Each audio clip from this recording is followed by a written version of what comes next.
Another highlight for me during these sessions has been seeing one of your small personal notebooks from that time in your life when you were practicing renunciation, yeah? Wandering around India. Yes.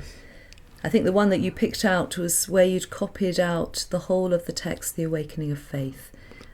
And you were obviously very inspired by the Dharma as a very young man. Do you still have a sense of yourself as that young man? Do you mean the sense of myself as young now?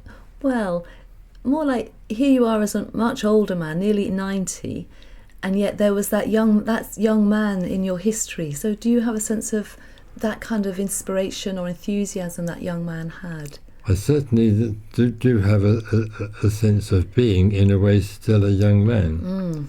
And of course, that sense sometimes receives a severe jolt when I'm reminded that I am no longer a young man. It's like, when I wake up in the morning after a good night's sleep, I can feel very young indeed. But as soon as I get out of bed and walk a few steps, oh dear, I realise, well, I'm not young anymore, in fact, far from it. And that my body doesn't correspond, as it were, with my spirit.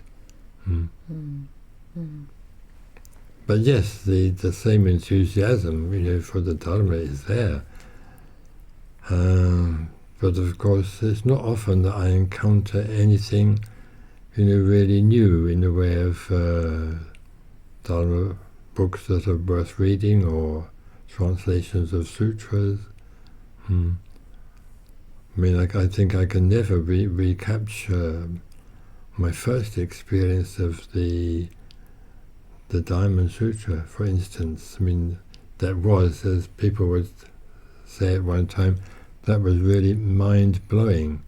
And that sort of experience you can have only once, however much you may appreciate that sutra and go on reading it afterwards.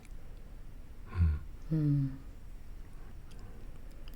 can't recapture the first fine, careless rapture, as Browning puts it. Yes. And do you think there's something special about our first contact with the Dharma through a book or through text, that stays with us probably for the rest of our lives? Oh, yes, indeed. Well, even though we don't always remember them, or remember them in detail, they do enter into the whole fabric of our lives. And of course that applies not only to scriptures, works like the Dhammapada and the Lankavatara and the Diamond Sutra, it also applies to great works of literature. Once we've read them and really enjoyed and appreciated them, that we're never quite the same afterwards.